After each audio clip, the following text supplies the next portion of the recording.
Olá! Se você não me conhece, eu sou a Isa Machado, sou gestora comportamental e sou mentora de mulheres casadas.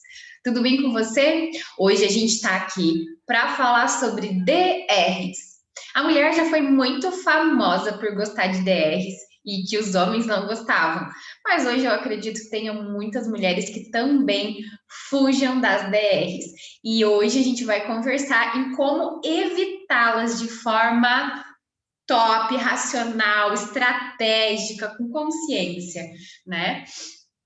Eu quero que você saiba que as brigas são consideradas muito normais dentro de casamentos, mas não é. Pode até ser comum, mas briga dentro do casamento não é normal. Dentro de um casamento saudável, não é normal, tá? O que acontece são conversas com opiniões divergentes, com opiniões diferentes, opostas, enfim. Mas é possível você conversar de uma forma saudável, consensual, enfim, respeitando, né, a opinião divergente do outro. E então vamos lá, eu trouxe aqui 4 pontos para a gente conversar sobre isso. A primeira coisa que eu quero falar contigo é sobre ouvir e o autoconhecimento. Vou juntar as duas coisas em uma, porque eu acho que elas precisam coexistir. Isa, por quê? Porque muitas vezes o nosso parceiro fala alguma coisa com a gente mal ouve, se sente ofendido e pá, retruca na hora. A gente não para ouvir. Recentemente, eu estava com uma falta de paciência muito grande com os meus filhos e o meu marido deu uma chamada de atenção nesse sentido. Ele não foi grosso nem nada, mas como ele falou de uma atitude minha, eu podia muito bem na hora, e se fosse em outros tempos, eu teria voltado, rebatido na hora com você não me entende, eu que só fico com eles. Teria. Mas eu parei, ouvi, dei uma engolida seco na hora, mas daí eu fui refletir. Por isso que eu te falei que é o ouvir e o autoconhecimento. Quando você começa a trabalhar o autoconhecimento, a desenvolver um pouco mais de inteligência emocional e olhar, voltar o olhar para dentro de si, né, com autorresponsabilidade, eu ouvi e fui ver se aquilo fazia sentido antes de sair falando abobrinha para ele. E fazia sentido. E daí eu fui parar para olhar para mim, para ver o porquê eu estava agindo daquela forma e corrigir a maneira que eu estava me comportando, entende?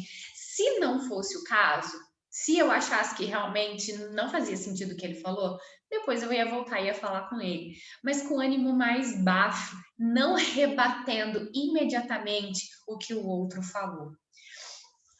Segundo ponto, tá? Não acusar.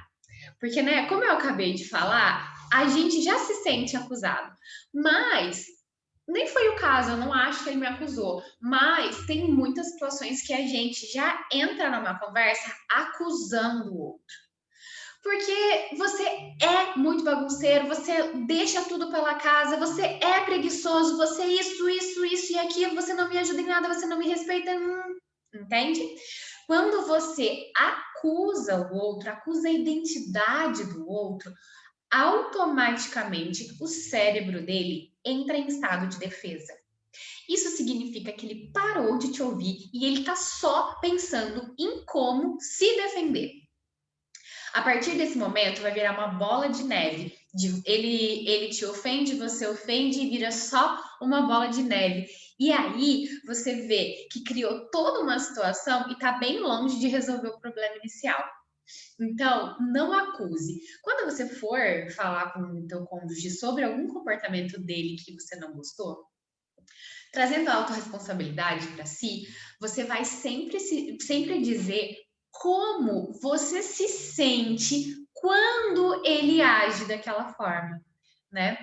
Amor, eu sei que você chega muito cansado do trabalho, mas eu me sinto muito sobrecarregada em fazer tudo sozinha quando você deixa tudo pelo meio da casa, né? E aí eu fico até tarde arrumando tudo, tenho menos tempo para dormir, para descansar. Você poderia me ajudar um pouco mais?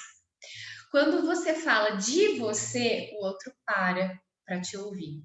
Quando você acusa, ele entra em defensiva. Beleza? Terceiro ponto, e eu não sei, eu ouso dizer que um dos mais importantes, eu acho que talvez seja a prévia de tudo, é o alinhamento de expectativa. Eu e o meu marido, a gente nunca foi de brigar, nunca mesmo. A gente vai fazer 7 anos de casado agora e a gente teve mais 1 ano e meio de namoro, então a gente tem aí 8 anos e meio de relacionamento. E a gente brigar assim, olha, umas 2, 3 vezes talvez de uma chateação maior, assim, apenas. Mas o que acontece, né? Agora estudando, aí a gente começa a parar e reavaliar tudo. A gente sempre falou muito o que não gosta, o que a gente não gosta.